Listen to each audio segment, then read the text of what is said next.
यह कहानी 4 विद्यार्थियों की है जो कि स्कूल में हमेशा झगड़ा करते रहते थे और उनका ध्यान कभी पढ़ाई में नहीं होता था। जब भी परीक्षा आती थी वह हमेशा सिर्फ नकल ही किया करते थे क्योंकि वह कुछ भी पढ़कर नहीं जाते थे। शिक्षक भी उन्हें कुछ नहीं कहते थे क्योंकि वह बच्चे अमीर खानदान से आते थे और उनके माता पिता बहुत अमीर थे। इसलिए शिक्षक उनके माता पिता से बच्चों की शिकायत करने में हिचकिचाते थे।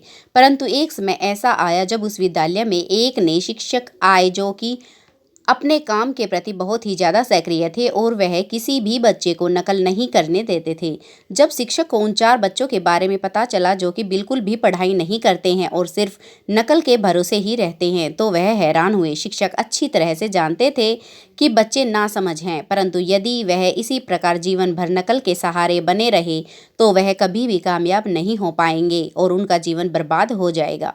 वह बच्चे 11वीं कक्षा में पढ़ते थे। जब वार्षिक परीक्षा की डेट आ गई तब सभी बच्चों ने पढ़ाई तेजी से करनी शुरू कर दी और सभी परीक्षा के लिए खुद को तैयार करने लगे। पर शिक्षक ने देखा कि उन बच्चों को अभी भी कोई फर्क नहीं पड़ रहा है, मतलब कि वह नकल के सहारे ही बैठे हैं। शिक्षक ने सभी बच्चों से कहा कि कोई भी बच्चा यह न सोचे कि वह परीक्षा के दौरान नकल कर सकेगा।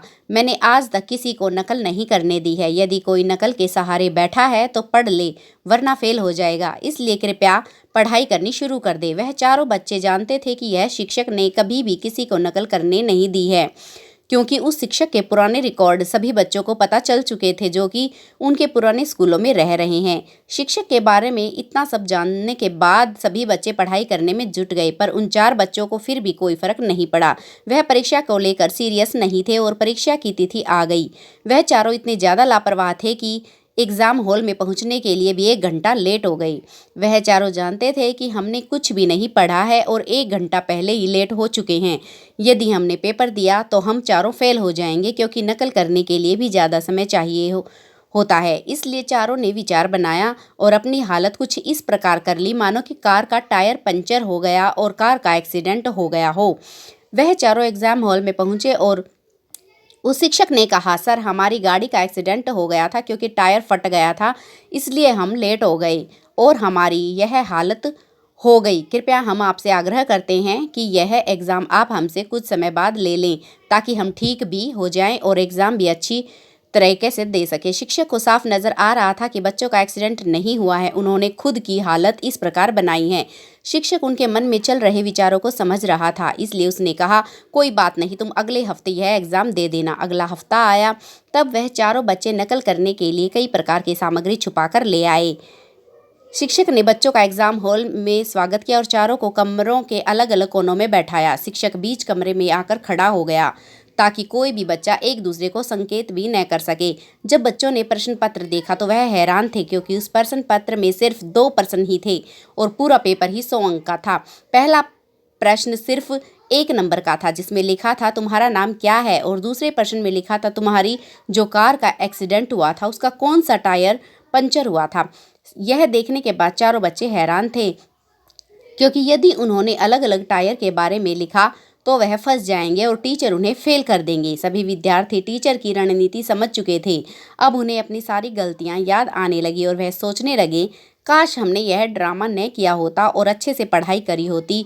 वह अब मजबूर थे और सभी ने टायर के बारे में लिखा, परंतु सभी ने अलग अलग टायर के बारे में बताया और जब शिक्षक ने यह चेक किया तब शिक्षक ने चारों विद्यार्थियों को फेल कर दिया और ऐसा पहली बार हुआ था कि उन्हें फेल कर दिया गया हो। पूरे स्कूल में उनकी बदनामी होने लगी, सभी उनका मजाक उड़ाने लगे। उनके दोस्त आगे की कक्षा में चले गए और वह फेल होने के कारण उसी कक्षा में रह गए। उन्हें अपनी गलतियां इस प्रकार चुभ रही थी मानो कोई बुरा ख्वाब खत्म न हो रहा हो। अपने इतने ज़्यादा अपमान के बाद उन्होंने पढ़ना शुरू कर दिया और जब फिर से 11वीं कक्षा की वार्षिक परीक्षा हुई तब उन्होंने बहुत अच्छा पेपर दिया क्योंकि अब वह सुधर चुके थे और उन्होंने पढ़ाई करी थी और वह पास हो गए। उन्हें जीवन की उस खुशी का एहसास हुआ जो कि उन्हें आज तक कभी नहीं हुआ था क्योंकि इस बार वह अपनी मेहनत से पास हुए थे। शिक्षक ने चारों को अपने पास बुलाया और उन्हें समझाया कि तुम्हारा 1 साल बर्बाद हुआ क्योंकि तुम लोगों की गलती थी, पर अब तुम मेहनत करना सीख गए हो और अब जीवन में तुम्हें हरा नहीं सकता और तुम सफल होते रहोगे। नकल हमारे जीवन का शॉर्टकट है और सफलता कभी भी शॉर्टकट से नहीं मिलती है। सफलता पाने के लिए हमें मेहनत करनी पड़ती है। यह बात विद्यार्थियों को अच्छी तरह समझ में आ चुकी थी, इसलिए उन्होंने शिक्षक को प्रणाम करके धन्यवाद किया और इस प्रकार 4 विद्यार्थियों का जीवन सुधर गया। नकल वह विष है जो कि व्यक्ति को लेते वक्त बहुत अच्छा लगता है, पर यह अपना असर जीवन के कुछ मुख्य पहलुओं में दिखाता है। नकल करा हुआ बच्चा कभी भी जीवन में अच्छा प्रदर्शन नहीं कर सकता, क्योंकि उनसे नकल करना सीखा है, ज्ञान को संग्रहित करना नहीं। दोस्तों, आपका हमारे चैनल पर आने के लिए धन्यवाद, और अगर आप हमारे चैनल पर नए हैं तो हमारे चैनल को सब्सक्राइब कर लें ताकि हमारी हर कहानी आप तक पहुंच सके।